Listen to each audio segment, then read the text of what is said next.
people are working on me big time to get me away from this equal temperament. Like there's a lot of people saying, Nick, this equal temperament is kind of a scam.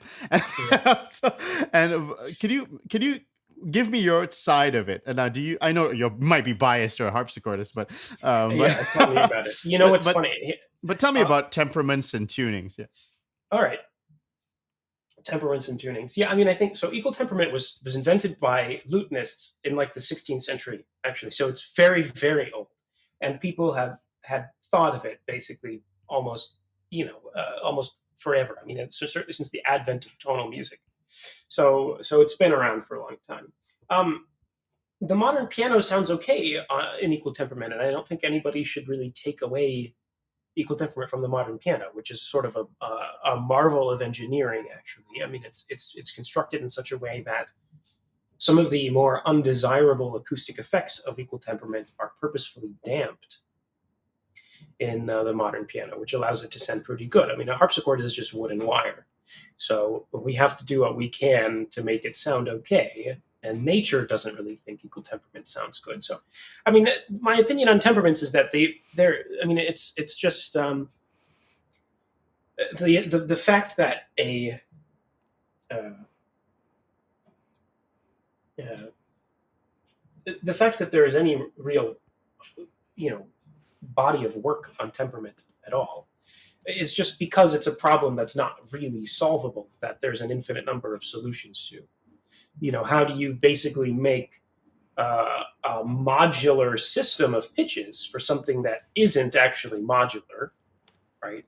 You're going to get these, like in order to get a perfect octave and get things that sound in tune, you have to have things that sound out of tune. It's just a mathematical um, necessity. Yeah. So um, it's a necessary evil. That's basically how I feel about it.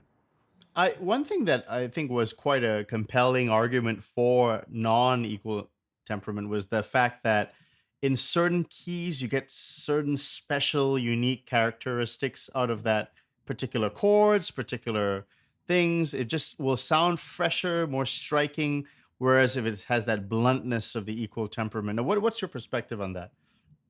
I mean, for the longest time, I tuned my harpsichord to quarter comma, and what I would do is that if I encountered keys that didn't sound good, I would just transpose them into keys that sounded okay. But lately, I've actually kind of settled on young one, which is a well temperament, which means that it's sort of close to equal.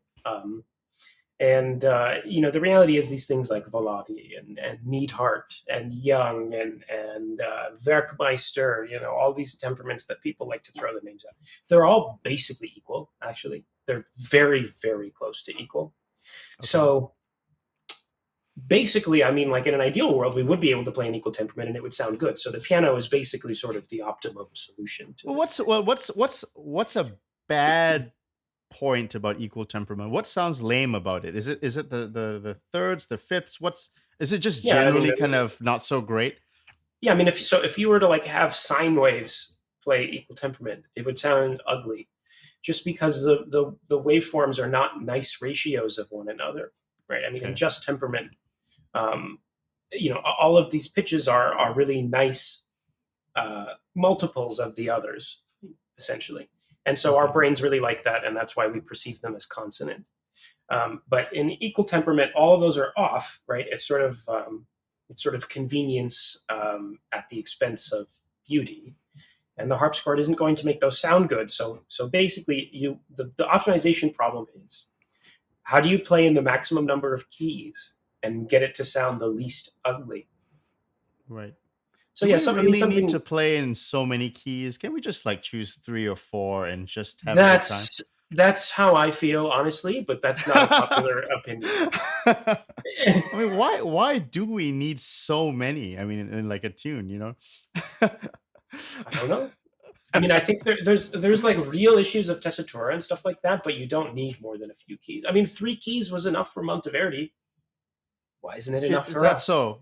Yeah, I mean, yeah, Really? they didn't. Okay. I mean, it was C, F, and G basically for a long time, Right, right. and the associated minors. Although not really. I mean, nobody was playing B major that often. Back in the Right. 16th century, it just wasn't really a thing. I mean, of course, there are exceptions to all of this, but Um, but yeah, there's no real. I don't know. This is. I'm wading into waters where I feel like No, there's. that's okay. No, Yeah. you're helping me understand, and that's a good